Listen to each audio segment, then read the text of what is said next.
Her aunt introduced her as the one we couldn't match. The Duke asked for first dance anyway. The candles had barely settled into their holders when Alina Whitfield heard her aunt's voice cut through the noise of the drawing room, sharp and certain, aimed straight at her. "And this is my niece, Alina, the one we couldn't match." The words landed the way they always did, quick and light on the tongue of the speaker, heavy and lasting on the one they described. Alina kept her chin level. She had trained herself for years to receive this sentence without flinching, to let it slide past her face like rain past a window. Tonight, though, standing in a room crowded with strangers and old family friends, the sentence felt louder than usual. Perhaps it was the size of the gathering.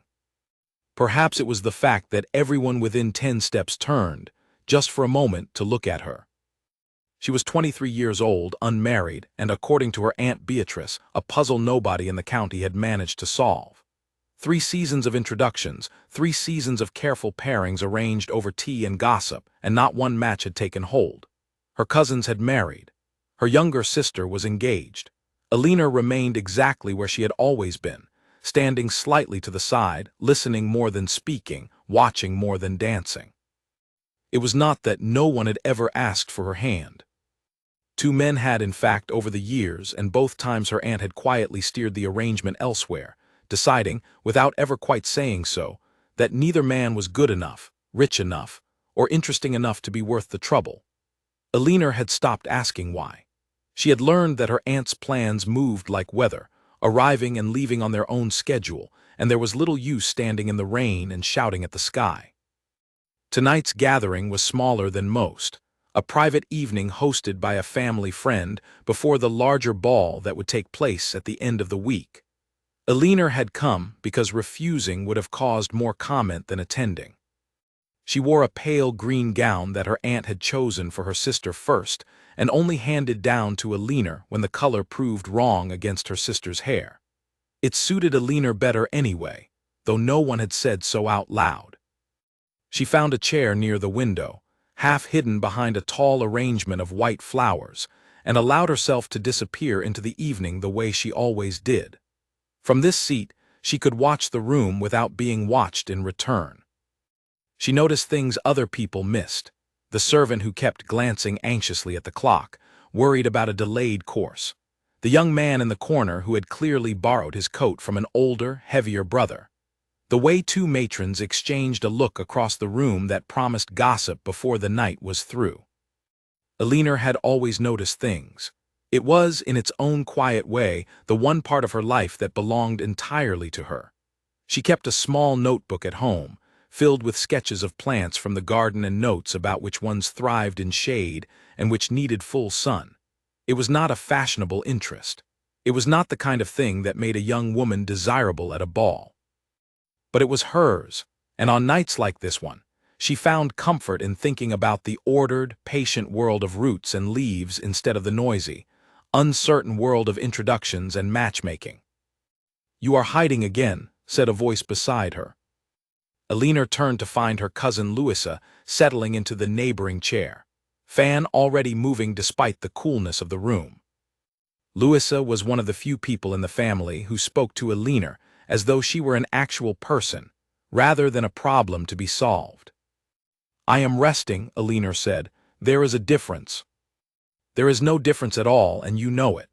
Louisa's eyes moved toward the center of the room, where Aunt Beatrice stood surrounded by a small circle of listeners, no doubt continuing her favorite topic of conversation: who was engaged to whom, and who ought to be engaged to whom next. "She has said it 3 times already tonight. I have been counting." "Said what?" "The line about not being able to match you." Louisa's fan slowed. "I wish she would stop." Alina allowed herself a small, tired smile. "It gets a laugh." "That is enough reason for her, I think." "It is not kind." "No," Alina agreed. "But it is honest in its own way. I have not been matched. Whether that is because no one wants me or because she has never truly tried, I could not say." Louisa opened her mouth to argue, then closed it again, because there was nothing convincing to say. They both knew the truth sat somewhere between the 2 possibilities, tangled up in a family that valued a good story more than a good outcome. Across the room, a new arrival caused a small stir near the doors. Elinor watched without much interest as introductions were made, as her aunt's circle shifted to include the newcomers, as the volume of the room rose and fell in the familiar rhythm of a party finding its second wind.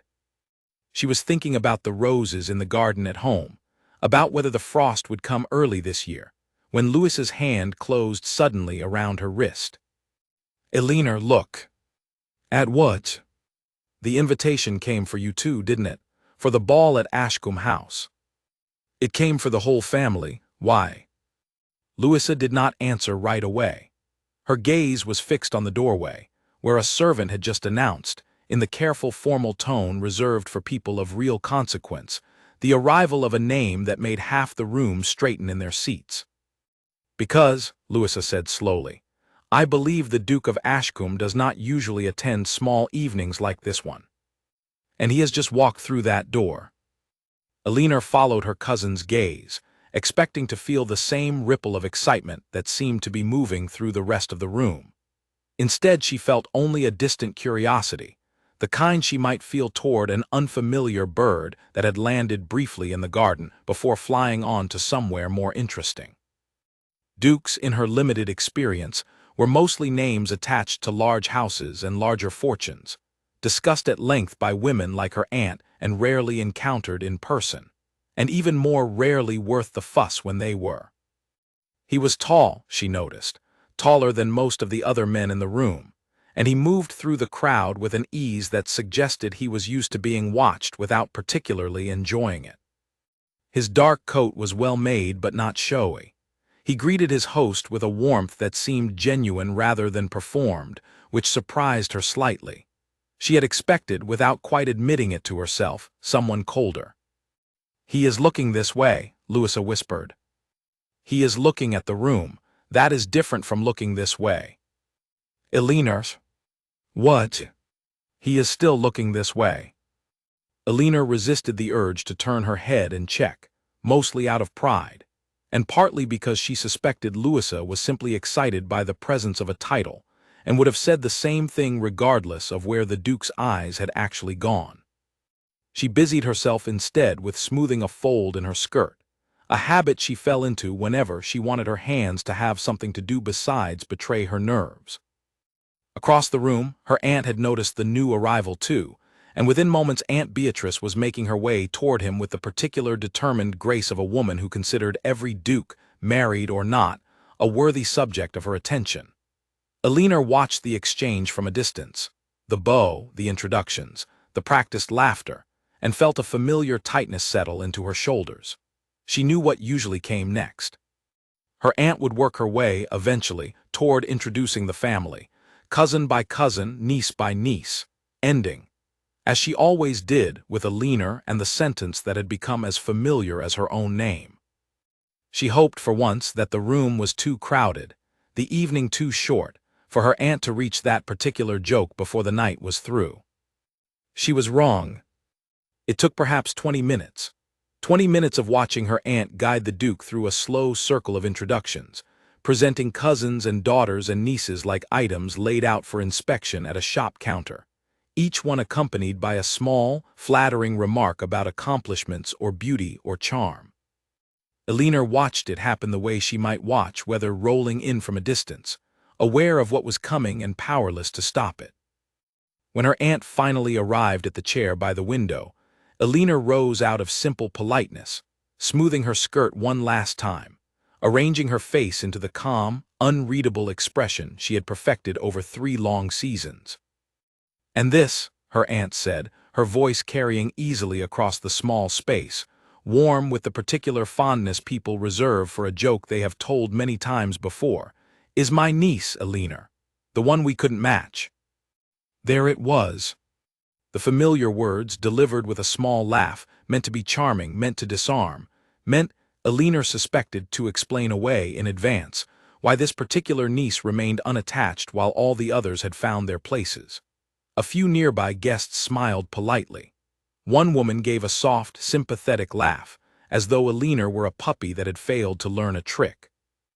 Elinor kept her eyes down for the length of one breath, then lifted them, because she refused to let the moment see her flinch, even if it cost her something to hold steady.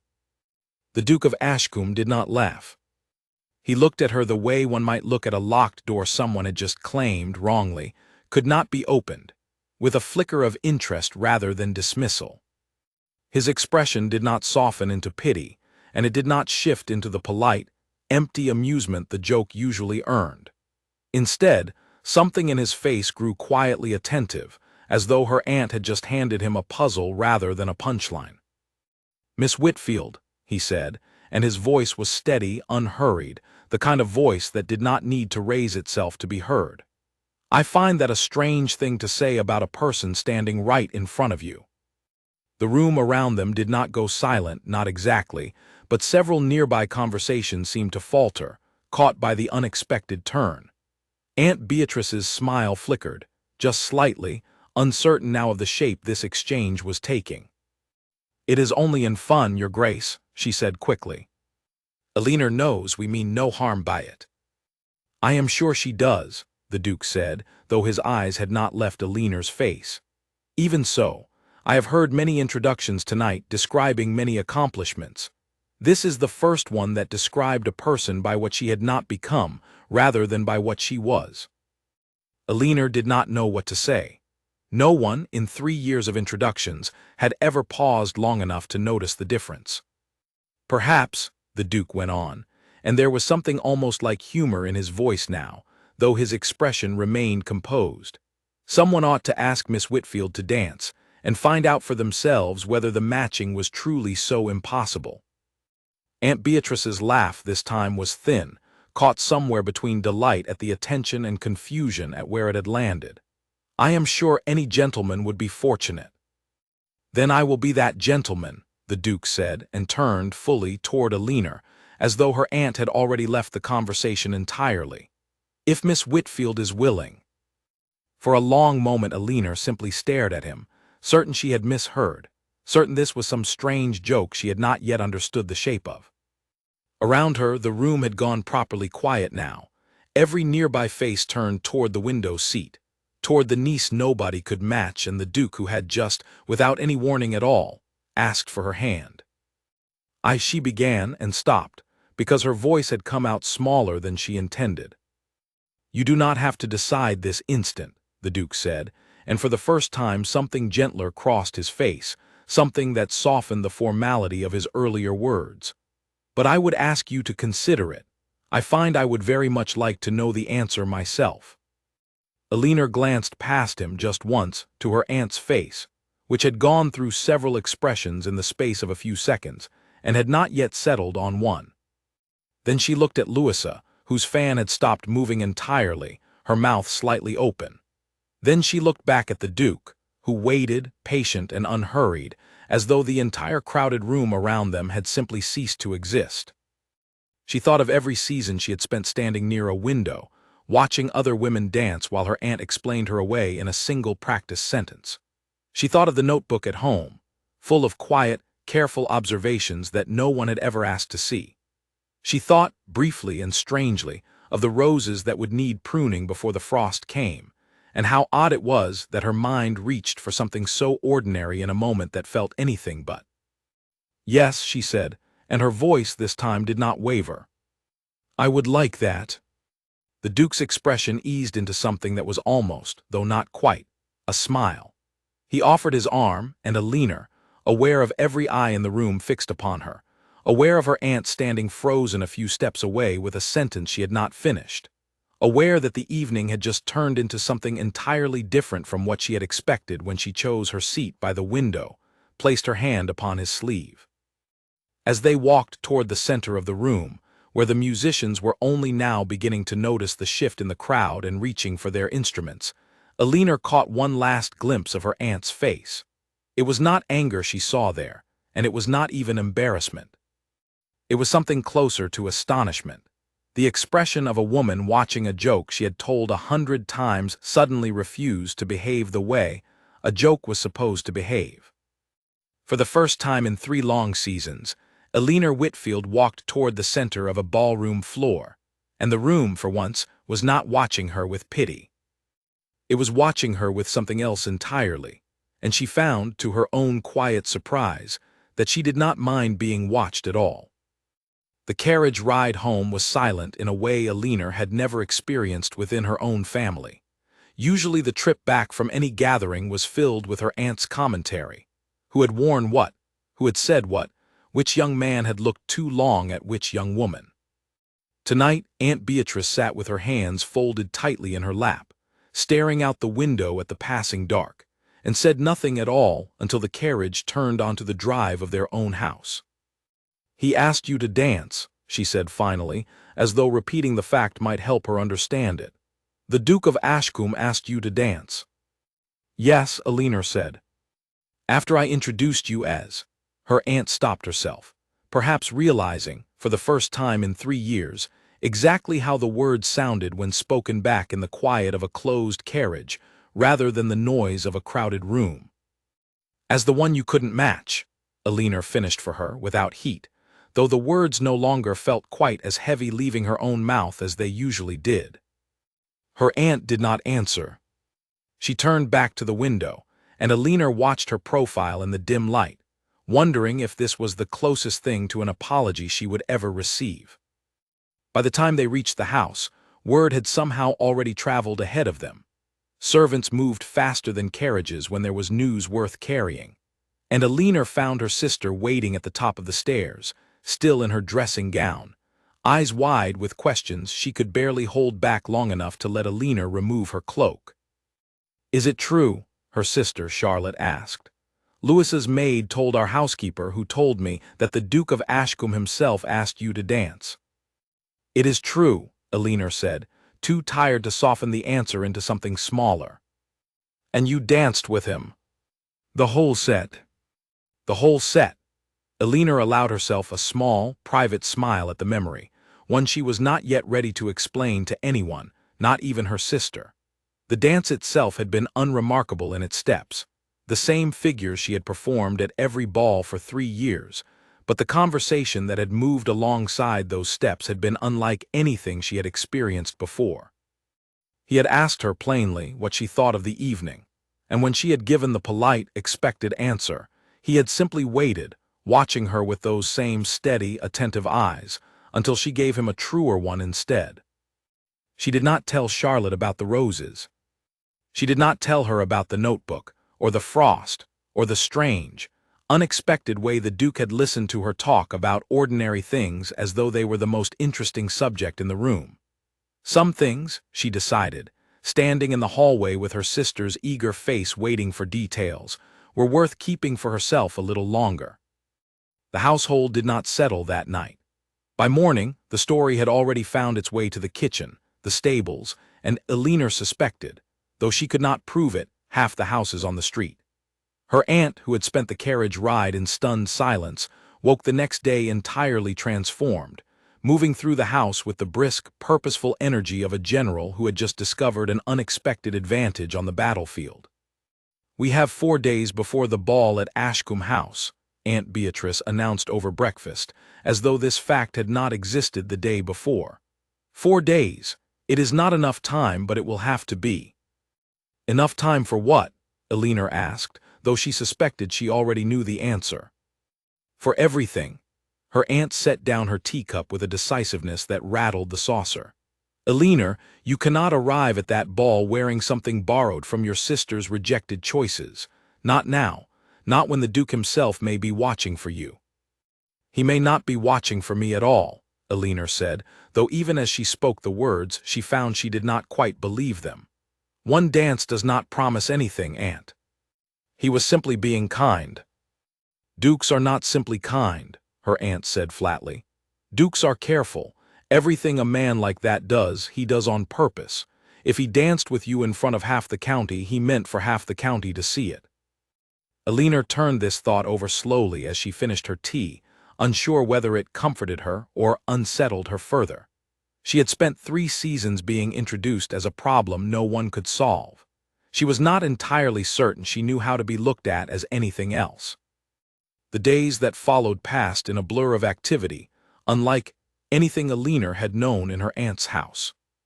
A seamstress was summoned within the hour, measurements taken twice over out of what Aunt Beatrice called an abundance of caution, though Alina suspected it was simply nerves. Bolts of fabric arrived and were rejected in quick succession, too plain, too bright, too similar to something Charlotte had already worn, until a deep, quiet shade of blue was finally chosen, one that Alina herself had pointed to almost as an afterthought, and which the seamstress declared with evident relief to be exactly right. "It suits your coloring," the seamstress said, holding the fabric up against Alina's face in the afternoon light. "Most young ladies want to be dressed as something they are not. You, I think, would rather be dressed as yourself." Alina liked her immediately for saying so. Between fittings, her aunt filled every spare hour with instruction. How to enter a room when eyes might already be upon her. How to answer a question about her interests without appearing either too dull or too clever. How to dance a particular set that Aunt Beatrice was certain, on what evidence, Alina could not say, the Duke was likely to request again. "You must not talk about the garden," her aunt said firmly, on the second afternoon, as they sat together in the parlor going over what Beatrice called, without any apparent irony, a plan of campaign. "Gentlemen of his standing do not wish to hear about roses and soil." "He asked me about the garden himself," Alina said. "At the last ball I did not bring it up." "He did." Her aunt paused, teacup halfway to her lips, clearly unprepared for this piece of information. "He asked you about the garden." "He asked what I found interesting. I told him. He did not seem to mind." For a long moment, Aunt Beatrice said nothing at all, and Alina watched something shift behind her aunt's eyes, not quite understanding, not yet, but the first small crack in 3 years of certainty about what made a young woman worth matching. "Well," her aunt said eventually, setting down her cup, "perhaps you may mention the garden after all, sparingly." Alina hid her smile behind her own teacup and said nothing more. The days were not only filled with fittings and instructions. In the quiet hours before supper, when her aunt retired to rest and Charlotte occupied herself with letters to her fiancé, Alina found herself slipping away to the garden with her notebook, as she always had, though now her thoughts wandered in a direction they had never gone before.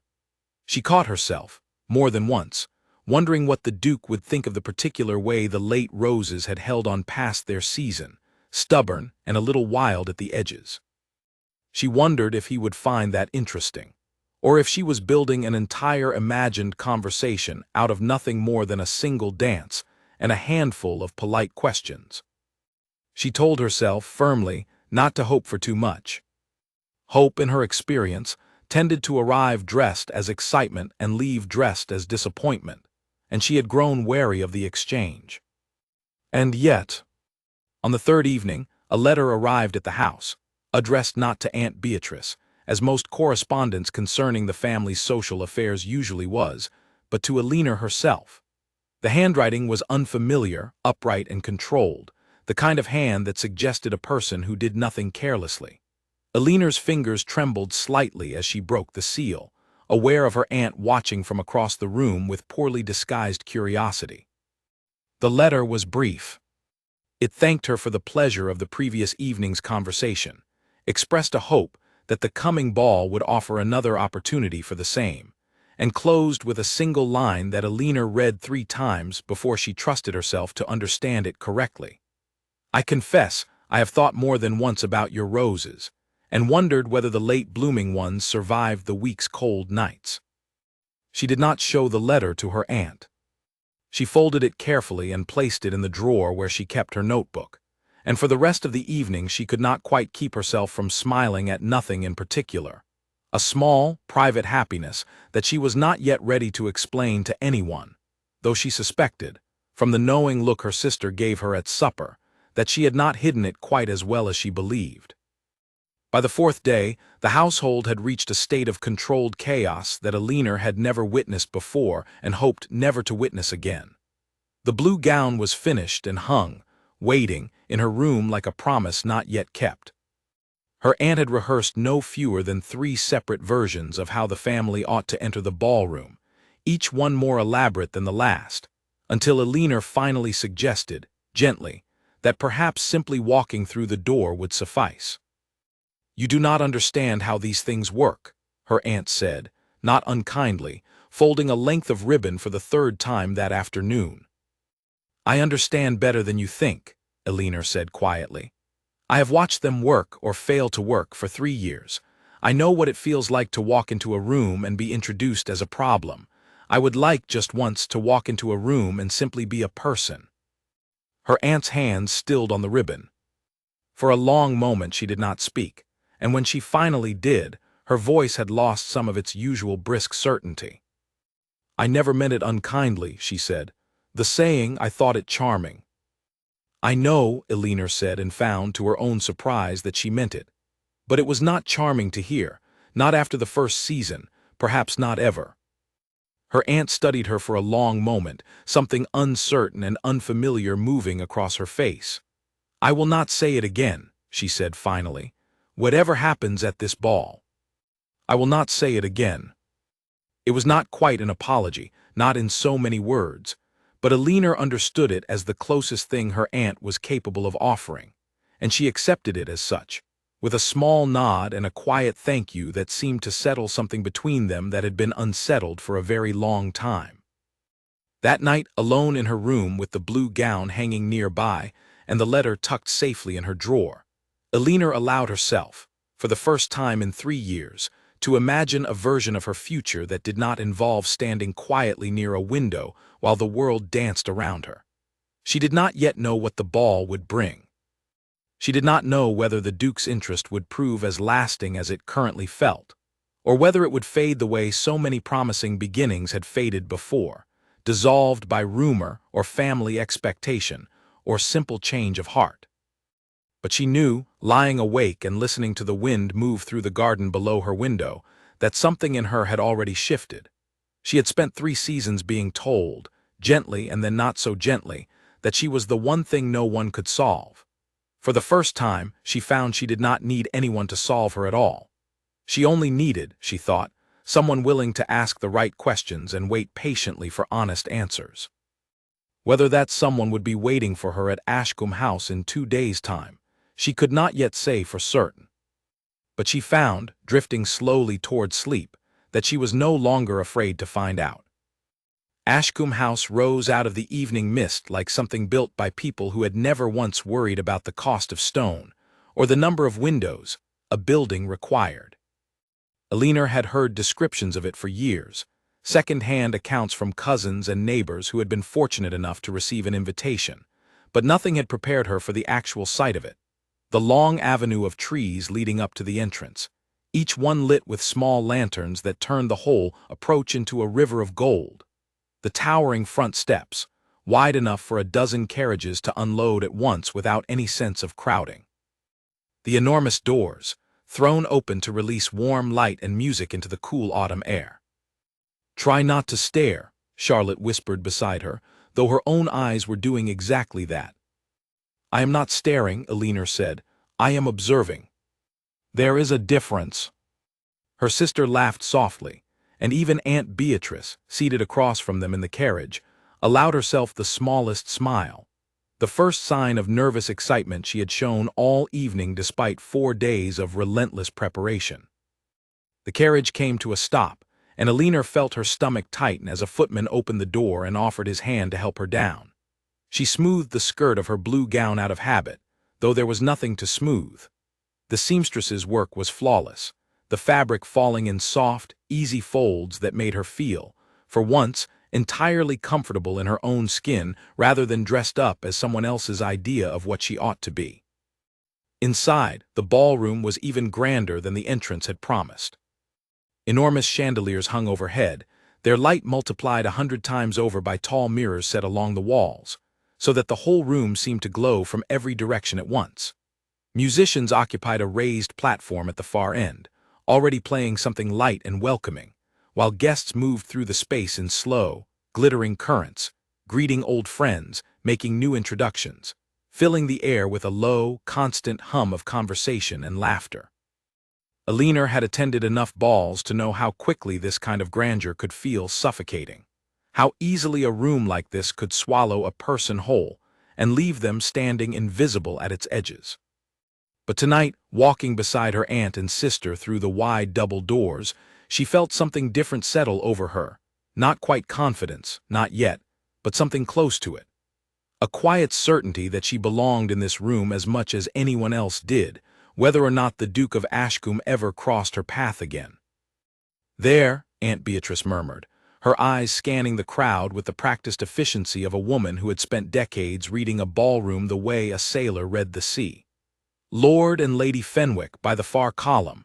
We must greet them before supper is announced." Elinor allowed herself to be guided through the familiar rituals of the evening. Introductions, small talk, the careful balancing of warmth and restraint that every social exchange seemed to require.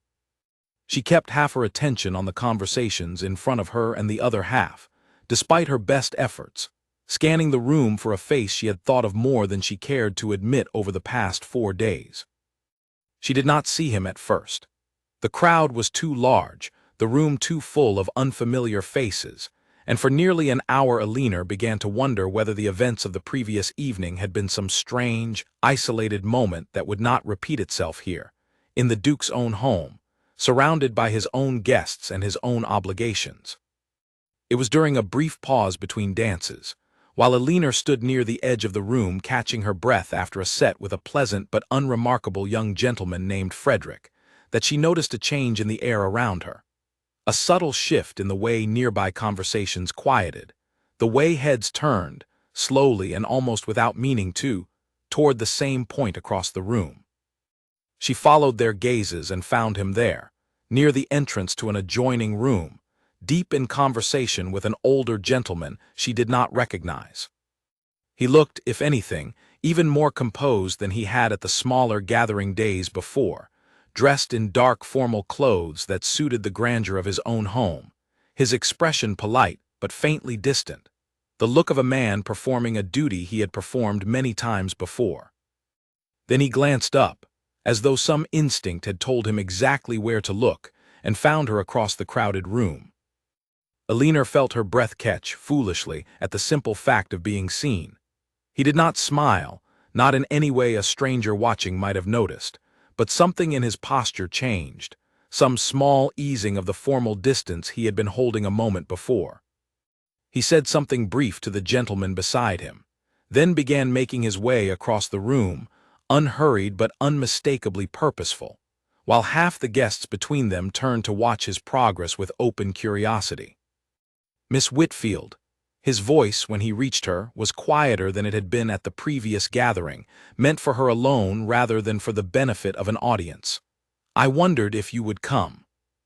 "You did invite my whole family, Your Grace," Elinor said, and was pleased to hear her own voice come out steady, even faintly teasing. "It would have been strange to stay home." Something flickered across his face, amusement, she thought, though it was gone as quickly as it appeared, folded back beneath the careful composure that seemed to be his default expression in any crowded room. "Even so, I am glad you did."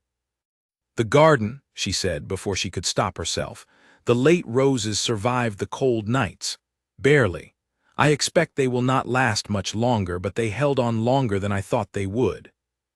His expression eased fully now, into something that was, unmistakably, a real smile, brief and a little surprised, as though he had not expected her to remember the letter, or to answer it so directly without preamble or excuse.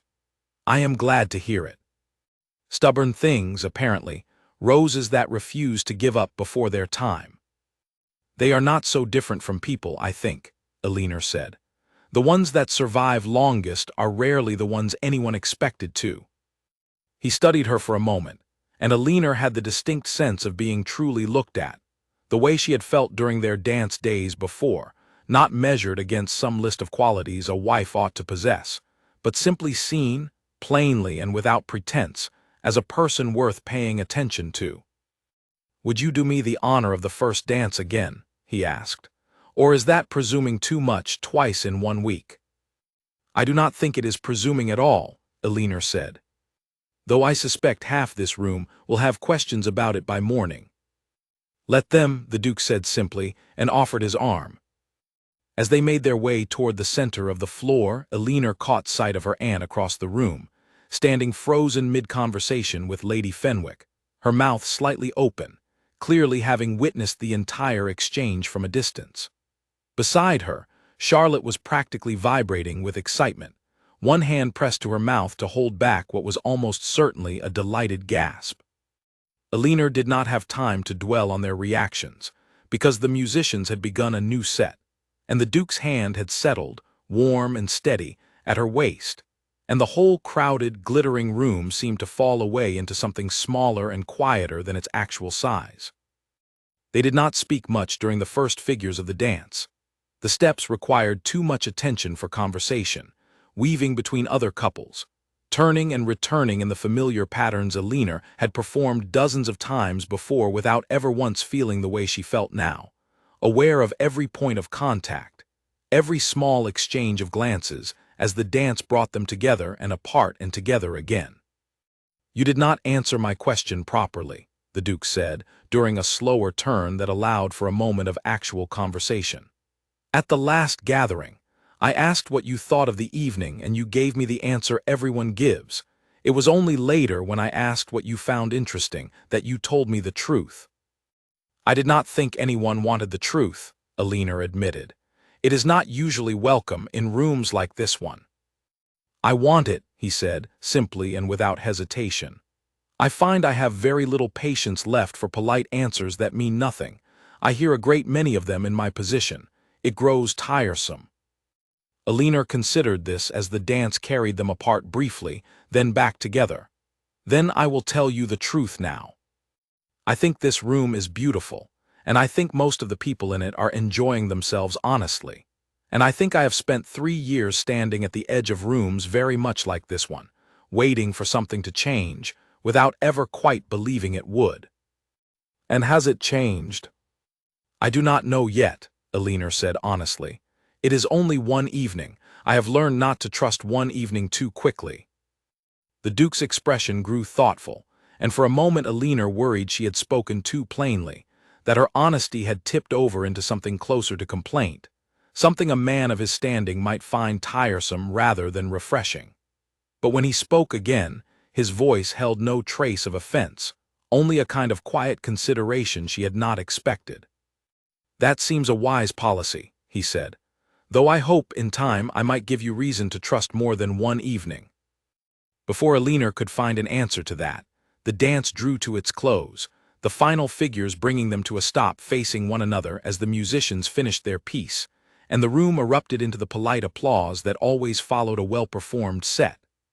The Duke bowed, formal and correct, though his eyes held something warmer than the gesture suggested, and Elinor curtsied in return, aware of every eye in the ballroom fixed upon the two of them.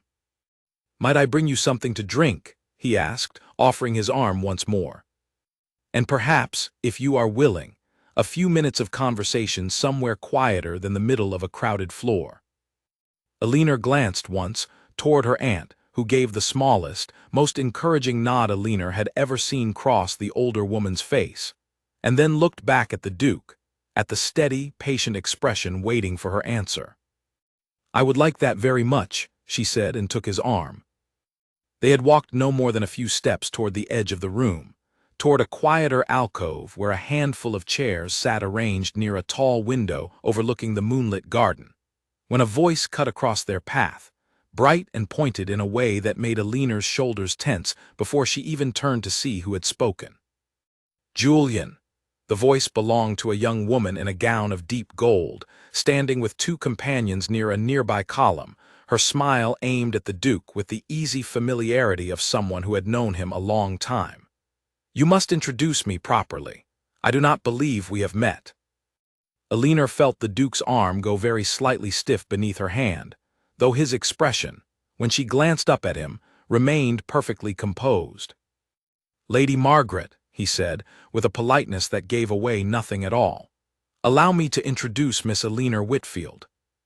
Lady Margaret's smile did not falter, though her eyes moved over Elinor with the swift, thorough assessment of someone accustomed to measuring rivals at a glance. "Miss Whitfield, how lovely. I believe I have heard your name mentioned once or twice this evening already." "Have you?" Elinor said, keeping her voice as pleasant and unreadable as she could manage, though something in Lady Margaret's tone made the words feel less like a compliment and more like a warning. "Julian's mother speaks so highly of you, Lady Margaret," Aunt Beatrice interjected smoothly, appearing at Aline's side with the sudden, well-timed arrival of a woman who had clearly been watching the exchange from across the room and decided the moment required intervention. "I understand the two families have known each other for years." "Since we were children," Lady Margaret agreed, her eyes still on the Duke rather than on Alina. "It is rather a tradition, isn't it, Julian? Our families always did say we would end up dancing together at every ball worth attending." "Traditions," the Duke said evenly, "are not always obligations, Lady Margaret." A brief, brittle silence settled over the small group, broken only by the distant music and the low hum of the larger party continuing around them, oblivious to the quiet tension that had gathered in this one small corner of the room. Alina kept her expression carefully neutral, though inside she felt the familiar cold weight of uncertainty settling back into her chest, the same uncertainty she had spent the last 4 days trying so hard to set aside.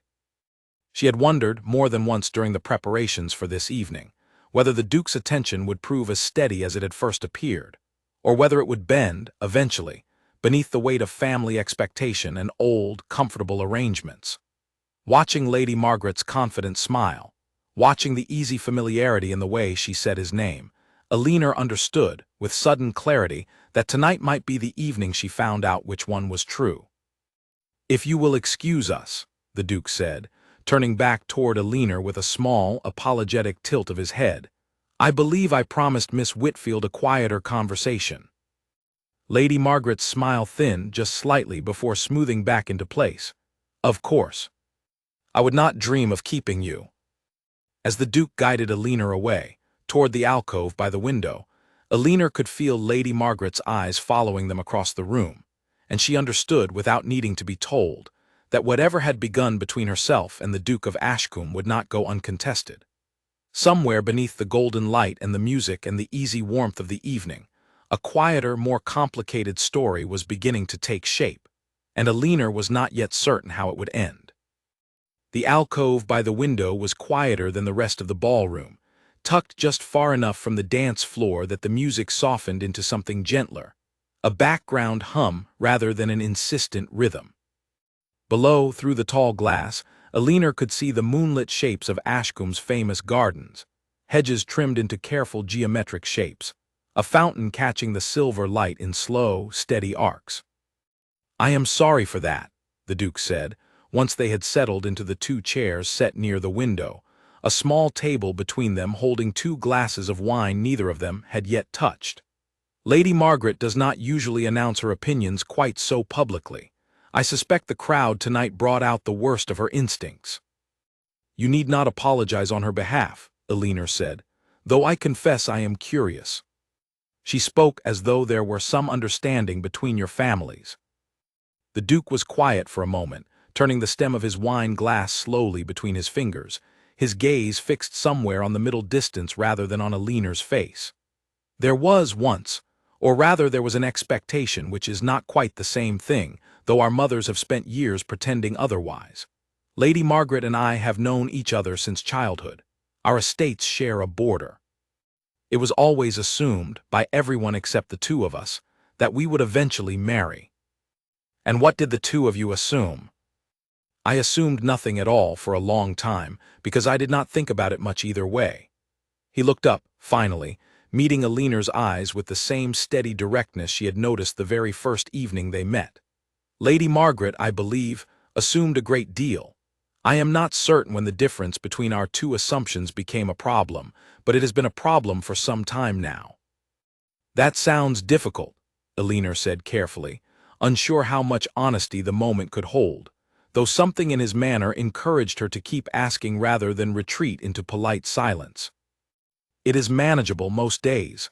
A faint, wry note entered his voice. "This evening was somewhat less manageable than most, I will admit." Alina considered this, watching the fountain outside catch and release the moonlight in its slow, endless rhythm. "I do not wish to cause trouble between old friends, Your Grace. if my presence tonight has made things more difficult for you." "It has not," he said, quickly enough that Alina understood the answer had come before he had fully considered it, straight from somewhere more honest than careful diplomacy usually allowed. "Miss Whitfield, I would ask you not to measure your own worth against Lady Margaret's disappointment. That would be a poor use of your evening, and an even poorer use of your good sense, which I have come to admire rather a great deal in the short time I have known you." Something warm settled in Alina's chest at the words, though she kept her expression carefully composed, unwilling to let the evening's earlier lesson, that hope dressed itself in excitement and left dressed in disappointment, slip entirely from her mind, no matter how pleasant this particular moment felt. "You admire my good sense," she repeated, "not my dancing or my dress or my family's connections." "Your dancing is perfectly adequate," the Duke said, and there it was again, that brief flash of dry humor she had noticed at their very first meeting, quickly hidden but unmistakably real. "Your dress is lovely, though I suspect you would say the same about whatever you wore, because you seem entirely unconcerned with such things. And your family's connections are, as far as I can tell, exactly the same as everyone else's connections at this ball, which is to say, entirely unremarkable." Alina laughed, a real laugh, surprised out of her before she could stop it, and the Duke's answering smile was warmer than anything she had seen from him yet, unguarded in a way that made her wonder how rarely he allowed himself to smile so plainly in a room full of watching eyes. "But your good sense," he continued, once her laughter had faded, "is not so common as you might think. Most people I meet in rooms like this one have learned to say what they believe I want to hear. You have not learned that lesson, or perhaps you have simply refused to practice it. Either way, I find it a great relief." "I have had less practice than most," Alina admitted. "Being told for 3 years that no one could match me tends to remove a person from the sort of company where flattery gets much use." The moment the words left her mouth, she wondered if she had spoken too honestly again, dragged the evening back toward the very wound she had spent the last 4 days trying to heal. But the Duke did not flinch from the admission. If anything, his expression grew more serious, more attentive, as though the sentence had confirmed something he had already suspected. "I have thought about that phrase a great deal since your aunt first said it," he said. "The one we couldn't match.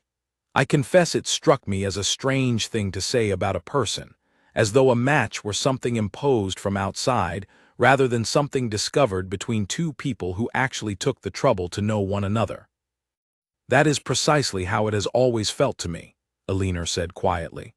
"Like a puzzle piece being tried against every available shape in the box, and blamed each time it failed to fit, when perhaps the box simply did not contain the right piece to begin with." "Perhaps it did not," the Duke agreed. "Or perhaps the people doing the searching were not looking carefully enough." They sat in comfortable silence for a moment after that, the music from the ballroom drifting faintly toward them, the fountain outside continuing its slow, patient rhythm in the moonlight. Alina found she did not feel the need to fill the silence with conversation, which was, in itself, a small and unfamiliar kind of relief. She had spent so many years learning to perform ease in company, to fill every pause with some safe, pleasant remark, that the simple comfort of sitting quietly beside another person, unhurried and unafraid of the silence, felt almost foreign. "May I ask you something honest?" the Duke said eventually, his voice quieter now, some of its earlier formality worn away by the private hour and the empty alcove. "You may. Why do you think no one matched you these 3 years? Truly, and not the version your aunt tells at parties." Alina considered the question carefully, aware that her answer mattered more than most answers she had given in her life. "I think," she said slowly, "that most of the men I met wanted a wife who would agree with them easily and admire them without much thought, and I have never been especially good at either. I noticed too much. I asked too many questions. I preferred the garden to the drawing room more often than was considered proper. None of that made me unmatched exactly. It only made me inconvenient to match." "I do not find you inconvenient," the Duke said. I find you the first genuinely interesting conversation I have had at one of my own balls in several years." Elinor felt the warmth rise in her cheeks and did not bother hiding it this time. "That is either a very great compliment or a very sad statement about the quality of your usual guests." "Perhaps both," he said, and the smile that followed was so unguarded, so entirely without the careful composure he wore for the rest of the room, that Elinor found herself, for the first time in 3 long seasons, allowing herself to hope, carefully, cautiously, but honestly, that whatever had begun between them might prove sturdier than the evening's brief, bright hour suggested. They talked for a long while after that, about nothing of any great consequence and everything that mattered, her notebook of garden sketches, his own quiet preference for riding out early in the mornings before the house woke and demanded his attention, the particular loneliness of being watched constantly and known rarely. Elinor found, with growing wonder, that the Duke of Ashcombe, for all his title and his fortune, and the enormous house rising around them, understood that particular loneliness better than almost anyone she had ever met. It was only when a servant approached, quiet and apologetic, to inform the Duke that his mother wished a word with him before supper was announced, that the two of them realized how much time had passed. The alcove's shadows lengthened. The music beyond it shifted twice over into new sets while they had sat, entirely absorbed in conversation that felt, to Elinor, like the first honest exchange she had ever had within the walls of a ballroom. "I must go," the Duke said, rising and offering his hand to help her from her chair. "But I hope this is not the last conversation of its kind we have this evening." "I hope so too," Elinor said, and meant it entirely. As he walked away toward the main hall, Elinor remained by the window a moment longer, watching the fountain outside continue its slow, endless rhythm, and allowed herself, finally, without reservation, to feel something she had not felt in a very long time. Not merely relief at being noticed, and not merely flattery at being chosen, but something steadier and more hopeful than either. The quiet, unfamiliar sense that she had, at last, met someone capable of seeing her clearly, and had not been found wanting. She did not yet know about the conversation taking place at that very moment in a quieter corner of the house, where the Duke's mother waited with a face full of concern, and Lady Margaret's own mother stood close beside her, already shaping the evening's events into a story of their own, one in which Elinor Whitfield played a much smaller, much less permanent part than the one she had just begun, hopefully and honestly, to imagine for herself. The Duke's mother, the Dowager Duchess Helena, waited in the small study just off the main hall, her posture perfectly composed, her hands folded in her lap in the manner of a woman who had spent decades learning to appear calm regardless of what turmoil moved beneath the surface. Beside her stood Lady Margaret's mother, Lady Colton, whose expression carried none of the same restraint. "Julian," the Dowager Duchess said, as her son entered and closed the door behind him, "I understand you have been spending a great deal of the evening with Miss Whitfield." "I have," the Duke said simply. "She is excellent company." "She is a stranger," Lady Colton interjected, before the Dowager Duchess could continue. "A young woman with no fortune to speak of and a family known, if I may say so, more for its gossip than its standing. Meanwhile, my Margaret has known you since you were both children, has waited patiently through your travels and your duties, and now finds herself set aside in a single evening for a woman she has never even met before tonight." "No one has been set aside," the Duke said, his voice carefully, even though Elinor, had she been present, would have recognized the particular stillness in his posture as the same quiet resolve he had shown when introducing her to Lady Margaret earlier that evening. "There has never been an understanding between myself and Lady Margaret, whatever assumptions our families have chosen to make on our behalf." "Julian," his mother's voice softened, though her eyes remained watchful, "I do not say this to cause you pain, but you are the Duke of Ashcombe. Your choices are not entirely your own, however much you might wish otherwise. A match with Miss Whitfield's family would raise questions about fortune, about connection, about whether the attention you have shown her tonight is anything more than a passing fancy brought on by a clever conversation and a pretty face. Then let it raise questions. the Duke said. "I have spent a great many years making choices that suited everyone but myself, Mother. I do not intend to make this one the same way." The Dowager Duchess studied her son for a long moment, and something in her expression shifted, softened slightly, though the concern did not fully leave her face. "I only ask that you be certain, before you allow half this ballroom to draw conclusions from a single evening. Certainty matters in matters like these, both for your sake and for hers. If your interest proves less lasting than tonight suggests, it is Miss Whitfield who will bear the greater cost of that mistake, not you." The words settled uncomfortably in the Duke's chest, because he knew, even as he wished to argue against them, that his mother was not entirely wrong. A duke's passing interest, however genuinely felt in the moment, could do real and lasting harm to a young woman's reputation if it did not hold.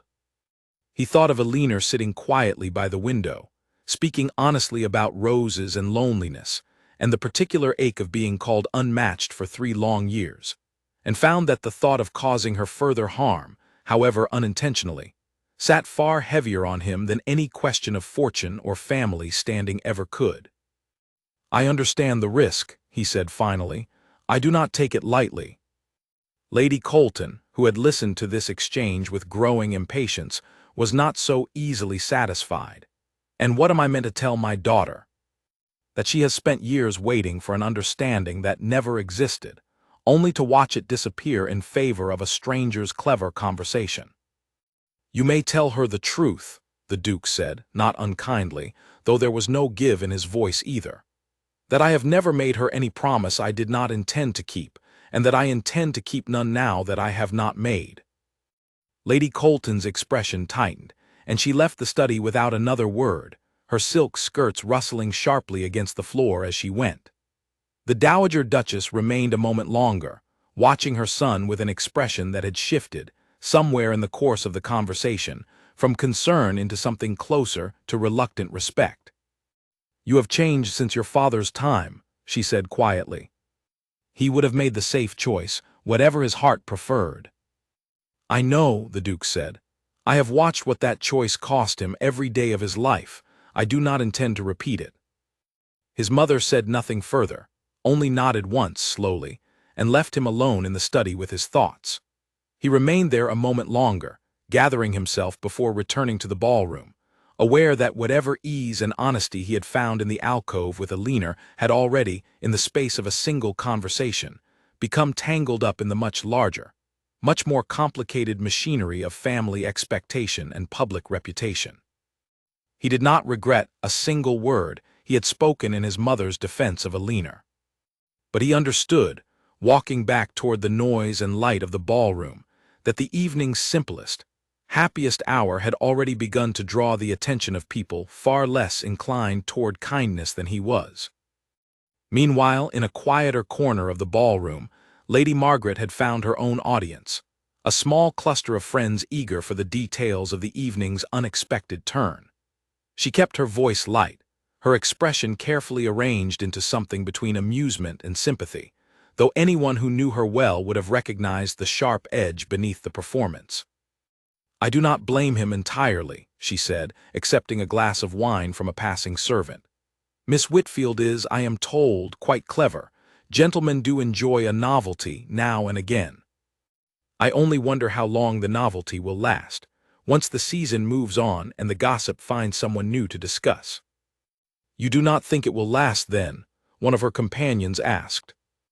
"I think," Lady Margaret said, with a small, careful smile, "that a woman who has spent 3 seasons unmatched does not simply become matched overnight because a duke found her conversation amusing at a single ball. There will be questions. There always are in cases like this. And questions, in my experience, have a way of finding answers that suit no one." She said nothing more explicit than that, no direct threat, no open accusation, but the seed had been planted, carefully and deliberately, in exactly the sort of soil most likely to let it grow, the fertile, gossip-hungry ground of a crowded ballroom, where a single well-placed doubt could travel faster and further than any truth ever could. Elinor, still seated by the window, unaware of either conversation taking place elsewhere in the great house, watched the fountain outside and allowed herself, for just a little longer, to hold on to the quiet happiness of the evening's earlier hour. She did not yet know how quickly that happiness would be tested, nor how many people in this glittering, beautiful house had already begun, in their own quiet, calculated ways, to work against it. The days after the ball at Ashcombe House unfolded differently than any Alina had known before. Where once she had returned from a season's gathering to quiet, unremarkable mornings, now the house buzzed with visitors from the moment breakfast ended until well past the hour when polite calls usually ceased. Neighbors who had never once troubled themselves to remember Alina's name now arrived with baskets of flowers and carefully worded compliments. Distant cousins wrote letters full of questions disguised as congratulations. Even the local shopkeepers, when Alina ventured into town with Charlotte one morning, seemed to watch her with a new and uncomfortable attentiveness. "It is strange," Alina admitted to Louisa, who had come to call on the third day, settling into the same parlor chair she always chose, her fan moving in slow, thoughtful strokes rather than its usual excited flutter. "I spent 3 years being invisible in this town, and now I cannot walk to the milliner's without someone whispering behind their hand." "That is what attention does," Louisa said. "It does not care whether you wanted it. It arrives all at once, and you are left deciding what to do with it." "I do not know what to do with it," Alina admitted. "Half the people calling on us this week never troubled to learn my name before. I do not think they are calling on me at all. I think they are calling on the idea of a duke's attention, and I simply happen to be standing nearby." Louisa's fan stilled. "Does that trouble you?" "A little," Alina said honestly.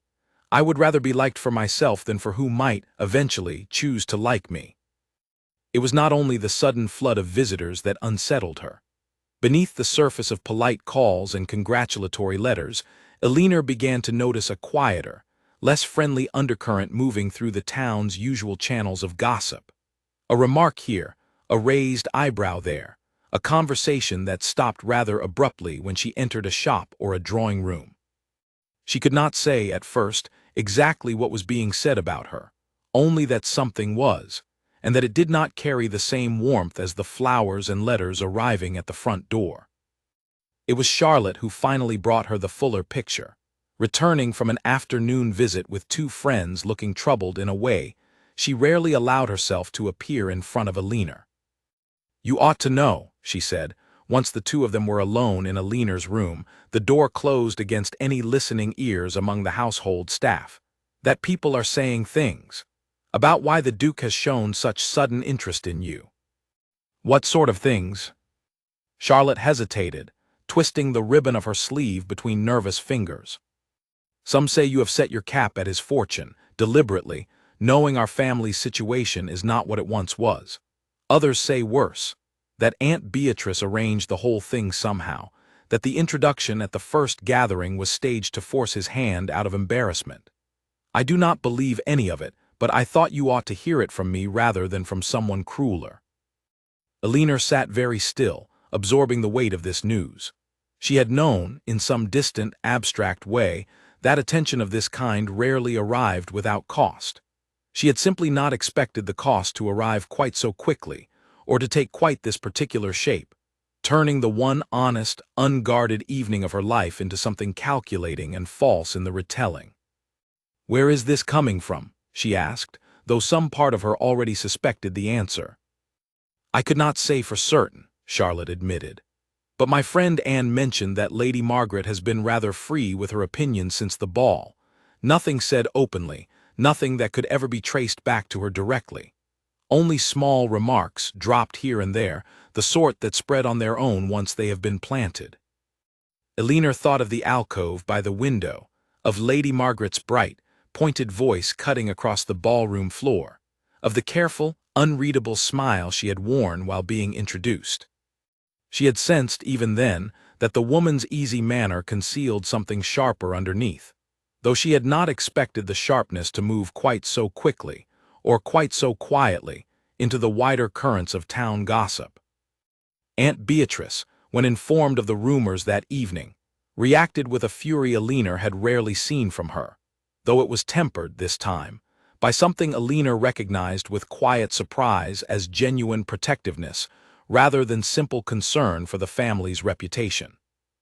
"I will not have it," her aunt declared, pacing the length of the parlor with an energy that seemed to fill the whole room. "3 years I called you unmatched, and I regret every word of it more than I have said aloud.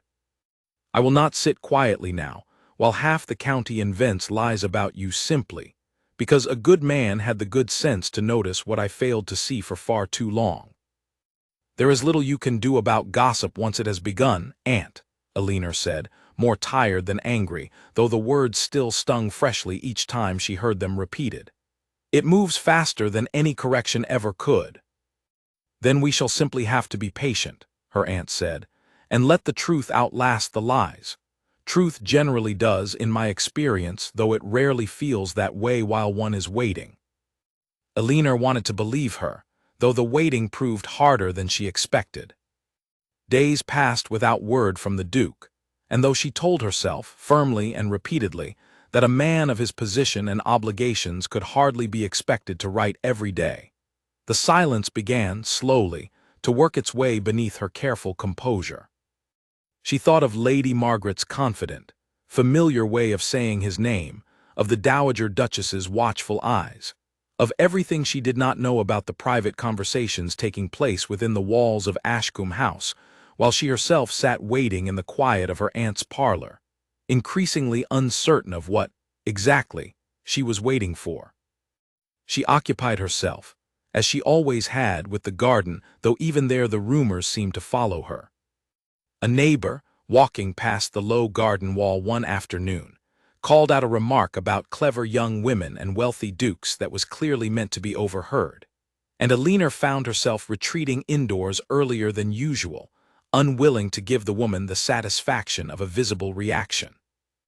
It was nearly a week after the ball when a letter finally arrived, and Alina's hands trembled as she recognized the familiar, upright handwriting on the envelope. She retreated to her room before opening it, needing privacy for whatever the letter might contain, whether comfort or disappointment.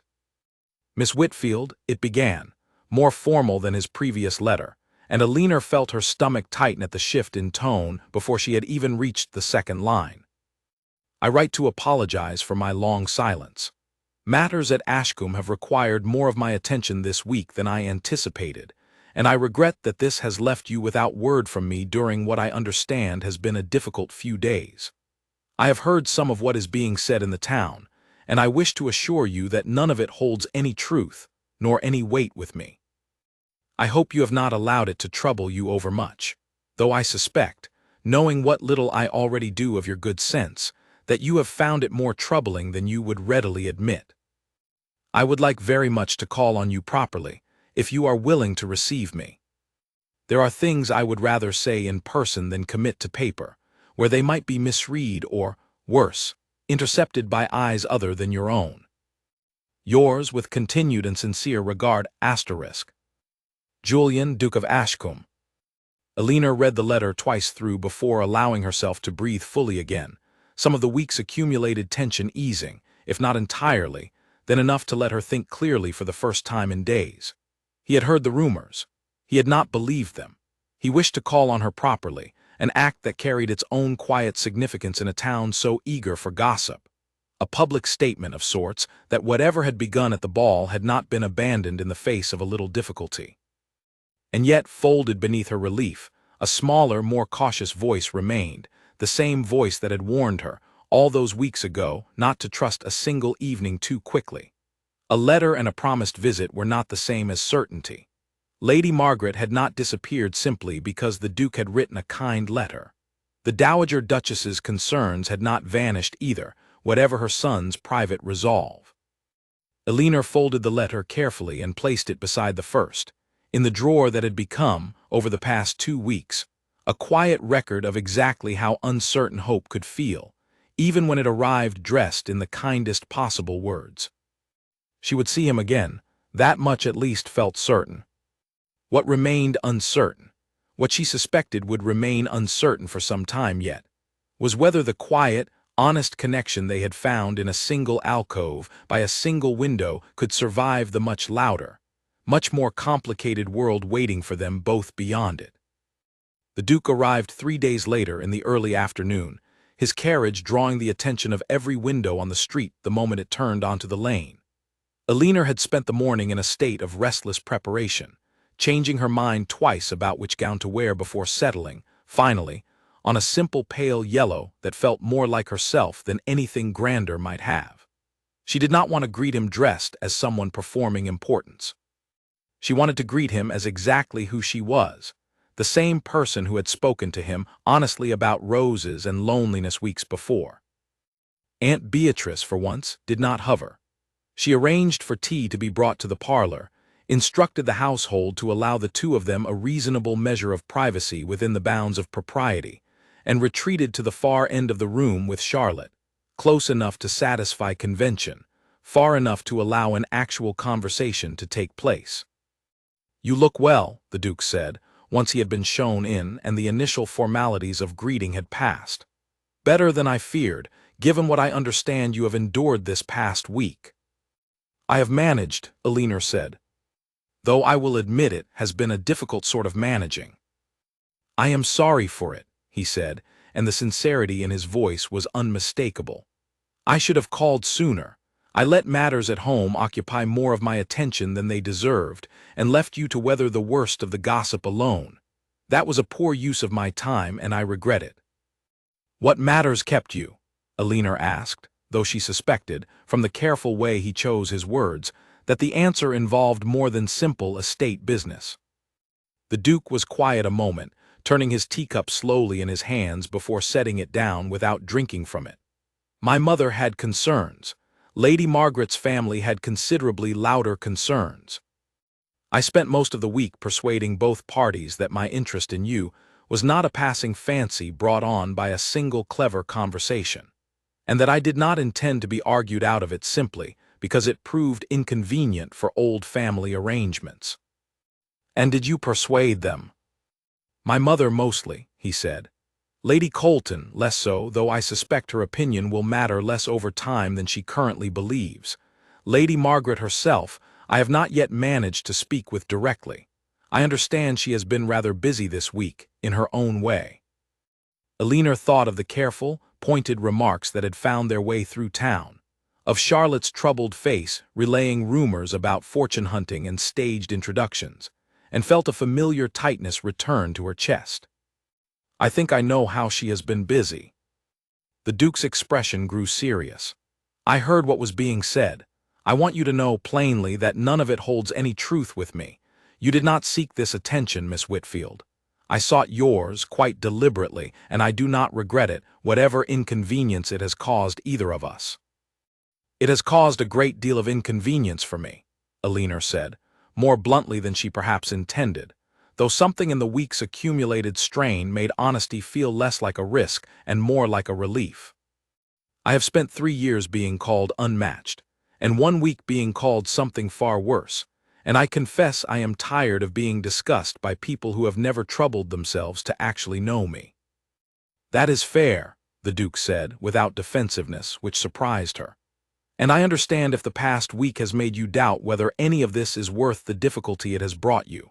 I would understand if you told me right now that you wished for none of it, the attention, the gossip, the whole complicated business of being noticed by someone in my position."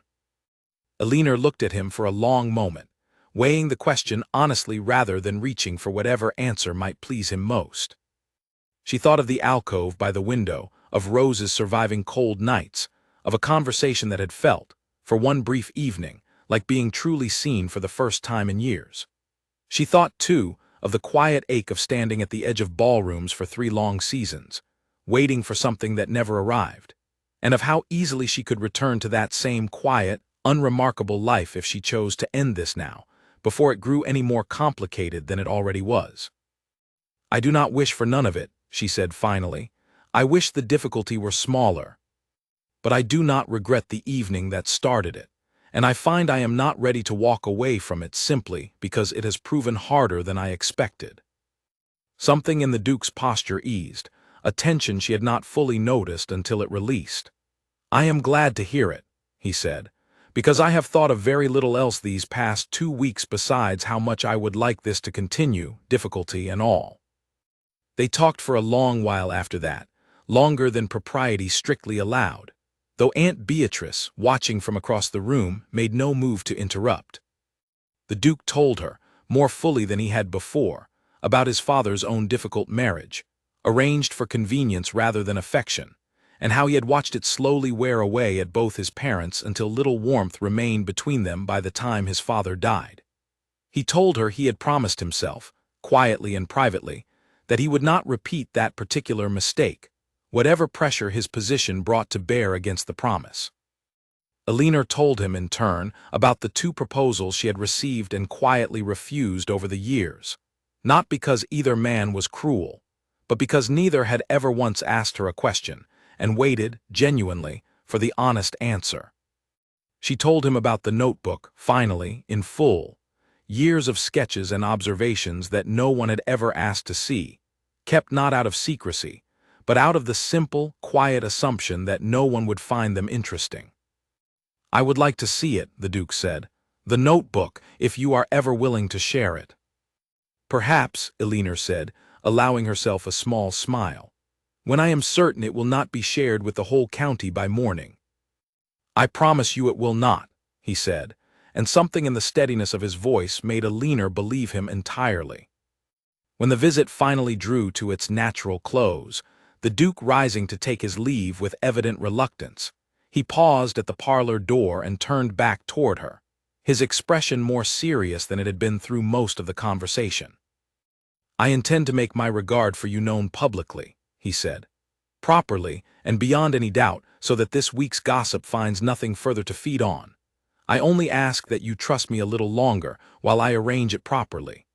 I do not wish to rush you into anything, Miss Whitfield, but I also do not wish to leave you exposed to rumor and speculation any longer than necessary." "What do you have in mind?" Elinor asked, curious despite the lingering caution she had promised herself she would maintain. "You will see," he said, with the faintest trace of a smile. "I only ask a little more patience. I believe you have already proven yourself considerably more patient than most people would manage, given everything these past weeks have asked of you." He bowed, formal and correct despite the warmth still lingering in his expression, and took his leave, his carriage pulling away down the lane while half the street's curtains, Elinor suspected, twitched with the same open curiosity that had followed his arrival. Aunt Beatrice crossed the room the moment the door closed behind him, her expression caught somewhere between triumph and genuine relief. "Well," she said, "I do not think I have ever seen a Duke stay so long on a first proper call. That is a very good sign, Elinor." "A very good sign indeed." "Perhaps," Elinor said, though she found, turning the afternoon's conversation over in her mind, that she no longer needed her aunt's assurance to know it for herself. Whatever waited beyond this quiet parlor, whatever public gesture the Duke intended, whatever further difficulty Lady Margaret's wounded pride might yet produce, Elinor understood, with a clarity that had taken 3 long years and 1 unexpected evening to arrive at, that she was no longer the woman standing invisible at the edge of a ballroom, waiting to be solved by someone else's careful arrangement. She was, for the first time in her adult life, simply herself, known and chosen for exactly that reason, and whatever came next, she intended to meet it standing exactly as tall as that truth allowed. The invitation arrived a fortnight later, addressed once again to the entire Whitfield family, though everyone in the household understood, without needing to be told, that this particular gathering had been arranged with one guest in mind above all others. It was to be a formal dinner at Ashcombe House, smaller than the ball but grander in its own way, attended by the county's most prominent families, including, Elinor noted with a mixture of dread and determination, both the Dowager Duchess and Lady Margaret's family. "He means to settle it properly," Aunt Beatrice said, reading the invitation over Elinor's shoulder for the 3rd time that morning. "In front of everyone who matters. That is precisely the sort of gesture that ends gossip rather than feeding it." Elinor said nothing, though her stomach had tightened into a knot the moment she understood the shape of what was coming. She trusted the Duke's regard for her, The past 2 weeks of quiet letters and one long, honest conversation had settled that trust more firmly than she would have thought possible so soon. But trusting his affection and facing an entire room of the county's sharpest tongues, gathered specifically to witness whatever he intended to say or do, were two very different kinds of courage, and she was not entirely certain she possessed enough of the second. The evening of the dinner arrived clear and cold, the first true frost of the season silvering the fields along the road to Ashcombe House. Elinor wore the blue gown again, the one that had first carried her through the ball weeks before, deciding there was something fitting in returning to it now, at whatever ending or new beginning tonight might bring. The dinner itself passed with the careful, formal rhythm such occasions always demanded, courses arriving and departing in polite succession, conversation kept light and general. The Duke seated, Elinor noticed with a private flutter of nerves, close enough to her own place at the table that their eyes met more than once across the candlelight. Lady Margaret sat several places down, her expression composed into something pleasant and unreadable, though Elinor caught, once or twice, a flicker of tension beneath the careful performance. It was only after the final course had been cleared, as the guests began to rise and move toward the drawing room for the evening's remaining entertainments, that the Duke rose from his own seat, and with a quiet request for everyone's attention that carried easily across the room, despite its gentle tone, brought the entire gathering to a sudden, curious stillness. "I find I have something to say," he began, "and I would rather say it here, among most of the people whose opinions have occupied a great deal of conversation these past weeks, than leave it to travel second-hand through the usual channels." A ripple of quiet anticipation moved through the room. Elinor felt her pulse quicken, her hands folding tightly together in her lap beneath the table's edge. "Some weeks ago," the Duke continued, "I was introduced to a young woman by her own aunt, in words I suspect were meant kindly, though they did the opposite of their intention. She was called, that evening, the one no one could match. I have thought about that phrase a great deal since, because I have come to believe it was never true, only unfinished. No one had yet taken the trouble to look closely enough to see what was actually there." Elinor felt her face grow warm, aware of dozens of eyes now turning toward her, though she kept her own gaze fixed on the Duke, unwilling to look away even as her heart pounded loudly enough that she wondered if the whole table could hear it. "I have spent these past weeks getting to know Miss Elinor Whitfield," he went on, "and I have found her to be exactly the sort of match I did not know I was searching for. Honest where most people practice flattery, observant where most people practice performance, patient in the face of difficulty that would have driven away someone less steady. I do not intend to let idle talk, however loudly repeated, decide the shape of my own life for me." He turned then fully toward Elinor, and crossed the short distance between them as the room watched in a silence so complete that Elinor could hear the faint crackle of the candles along the table. "Miss Whitfield," he said, his voice quieter now, meant for her though every person in the room could hear it clearly, "I have not brought a ring tonight because I did not wish to presume an answer before I had properly asked the question in front of everyone whose whispers have followed us these past weeks. But I would like to ask it now plainly, so there can be no more doubt about my intentions. Would you do me the honor of becoming my wife?" Elinor rose slowly from her chair, aware of every eye in the room, aware of her aunt's hand pressed to her own mouth at the far end of the table, aware of Lady Margaret's carefully composed face gone suddenly, briefly still. She thought of 3 long seasons standing at the edges of rooms exactly like this one, waiting for a match that never seemed to come. She thought of roses surviving cold nights, of a notebook full of quiet observations no one had ever asked to see, of an honest conversation in an alcove by a window that had, somehow, against every expectation, brought her to this exact moment. "Yes," she said, and her voice, though quiet, carried clearly across the silent room, "I would be honored." The room erupted, a moment later, into applause and delighted exclamation, the formal stillness breaking all at once into warmth and celebration. The Duke took her hand, his own expression easing into the same unguarded happiness she had glimpsed only once or twice before, in quieter, more private moments, And Alina found herself laughing, unexpectedly, at the sheer overwhelming joy of the evening, tears gathering at the corners of her eyes that she did not bother to hide. Aunt Beatrice reached her first, pulling her into an embrace fierce enough to nearly knock the breath from her. "I am sorry," her aunt whispered, close enough that only Alina could hear it. "For every time I called you unmatched. I was wrong, Alina. I was wrong for 3 long years. And I am glad, more glad than I can say, that I lived to see how wrong I was." "You are forgiven," Alina whispered back, and found, holding her aunt tightly in the candle-lit warmth of the drawing room, that she meant it entirely. Across the room, Lady Margaret offered a small, careful nod when Alina's eyes eventually found hers, not quite warm, but not unkind either, the acknowledgement of a woman who understood, finally and fully, that whatever she had once assumed about her own future had never truly belonged to her to claim. Alina returned the nod, choosing grace over triumph, and found the gesture cost her nothing at all.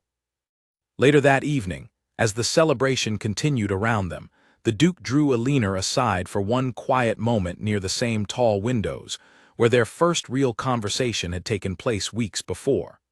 Outside, the garden lay silvered with frost, the last of the season's roses long since given way to winter's approach.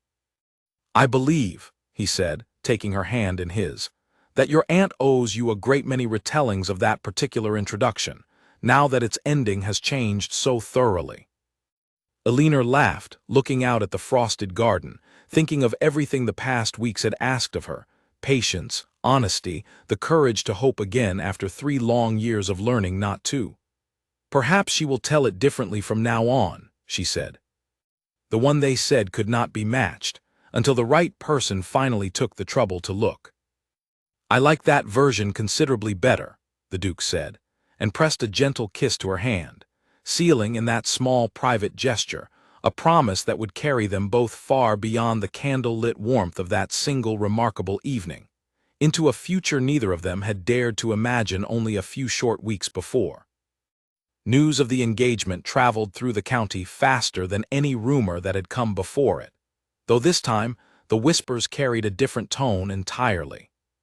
Where once Alina had felt eyes following her with pity or suspicion, she now found herself greeted with genuine warmth wherever she went, though she remained careful, in the weeks that followed, not to mistake sudden popularity for lasting friendship. She had learned that lesson once already, and did not intend to forget it simply because her circumstances had changed. The wedding itself was planned for the following spring, a decision the Duke had made deliberately, wanting Alina to have time to settle into her new position without the added pressure of a hurried ceremony. Alina found she was grateful for the delay, using the months to grow more familiar with Ashcombe House and its household, learning the names of the staff who would soon be her own, walking the gardens that would, in time, become as familiar to her as the small plot behind her aunt's house had always been. It was during one of these garden walks in the early days of winter that she encountered the Dowager Duchess unexpectedly, the older woman seated on a stone bench despite the cold, wrapped in a heavy shawl, watching the bare branches of the rose bushes with an expression Alina could not quite read. "Your Grace," Alina said, unsure whether to continue past or stop, uncertain of exactly where she stood with the woman who had, weeks before, questioned her son's judgment so openly. "Sit with me a moment, if you are willing," the Dowager Duchess said, gesturing to the empty space beside her on the bench. "I find I owe you a conversation I have been putting off longer than I should have." Alina sat, arranging her cloak carefully against the cold stone, waiting. "I was not unkind to you out of dislike," the Dowager Duchess said eventually, her eyes still fixed on the bare rose bushes. "I want you to understand that. I had watched my son carry the weight of this family's expectations since he was a boy far too young to understand what any of it truly meant, and I feared, when he showed such sudden interest in a stranger, that he was acting on impulse rather than judgment. I have seen impulse ruin more than one good match in my time." "I understand," Alina said carefully. "I would have had the same concerns in your position." The older woman turned to look at her then, something in her expression softening. "I do not think it was impulse in the end. I have watched him these past weeks, and I have not seen a man behaving impulsively. I have seen a man who has finally found someone worth the trouble of being honest with, which is rarer than you might think, among people raised the way he was raised." She paused. "I am glad, Alina, that I was wrong to worry as much as I did." It was the first time the Dowager Duchess had used her given name, and Alina felt the small, quiet significance of it settle warmly into her chest. "Thank you," she said simply, "for telling me. I hope you will forgive an old woman for taking so long to say it properly," the Dowager Duchess said, rising slowly from the bench. "But I find, the older I grow, the more I understand that the things worth saying are worth saying plainly, even when it takes longer than it ought to arrive at them." They walked back toward the house together after that, and Alina found, over the following weeks, that the Dowager Duchess's earlier reserve had genuinely eased into something closer to warmth, offering small pieces of guidance about the household's running, about the particular habits and preferences of the staff, about the long, complicated history of the family Alina would soon join. It was not friendship, not yet, but it was the beginning of something honest, and Alina found she valued it far more than she would have valued easy, immediate approval. Lady Margaret, for her part, did not attend the wedding when spring finally arrived, though she sent a brief, correctly worded letter of good wishes that Alina accepted without any lingering resentment. She had heard, through the quiet channels of town gossip that never fully disappeared no matter how settled one's own circumstances became, that Lady Margaret had since turned her attention toward a viscount from a neighboring county, a match that seemed, by all accounts, considerably better suited to both parties than the one she had once assumed she was owed. Alina found she genuinely hoped it brought her happiness. She understood, better than most, how painful it was to have one's future decided by other people's assumptions rather than one's own honest wishes. Aunt Beatrice, in the months leading up to the wedding, underwent her own quiet transformation, one Alina watched unfold with a mixture of amusement and genuine gladness. The woman who had once introduced her niece with a joke about being unmatched now spoke of Alina at every gathering with an entirely different kind of pride, careful, this time, to describe her honestly: her keen eye for the garden, her quiet good sense, the particular steadiness that had, in the end, caught a duke's genuine attention rather than merely his passing notice. "I have learned something this year," her aunt told her, on the morning of the wedding itself, as she helped arrange the final details of Alina's dress with hands that trembled slightly, whether from age or emotion Alina could not entirely tell. "I spent so many years believing that a good match was something I arranged, through careful introduction and clever conversation. I did not understand, until I watched you find one entirely on your own terms, that the best matches are rarely the ones anyone else arranges at all. You brought me to that first gathering," Alina said gently. "Whatever else happened, that much was still your doing." Her aunt's eyes grew bright. "Perhaps that much, at least, I may take a little credit for." She smoothed a final fold in Alina's gown, stepping back to look at her properly, and for a long moment neither of them spoke, the weight of 3 difficult years and one remarkable turn settling quietly between them. "You look happy, Alina, truly happy. I do not think I have seen that look on your face since you were a small girl, long before any of this business of matching and unmatched began."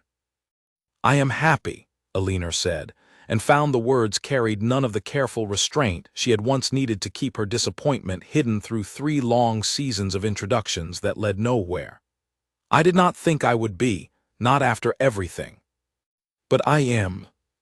The wedding itself passed in a warm, golden blur that Alina would spend years afterward trying, without much success, to describe fully to anyone who asked. The small country church filled with more flowers than it had likely ever held before, the Duke's steady hand closing around her own as they exchanged their vows, the quiet, private smile they shared as the ceremony concluded, meant only for each other despite the crowded pews around them. Louisa cried through most of the service, dabbing at her eyes with a handkerchief she had clearly brought prepared for exactly this purpose. Charlotte, seated beside her own new husband, squeezed Alina's hand tightly before the ceremony began, whispering that she had always known, somehow, that her sister was meant for something more than the quiet, overlooked life the family had assumed for her.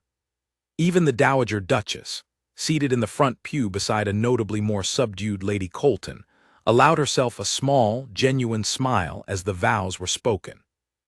Afterward, as the wedding party made their way back toward Ashcombe House for the celebration that would follow, Elinor found a quiet moment alone with her new husband in the garden, where their private conversations had so often taken place. The roses now blooming fully in the warmth of early spring, no longer struggling against frost, but thriving openly in the season that finally suited them.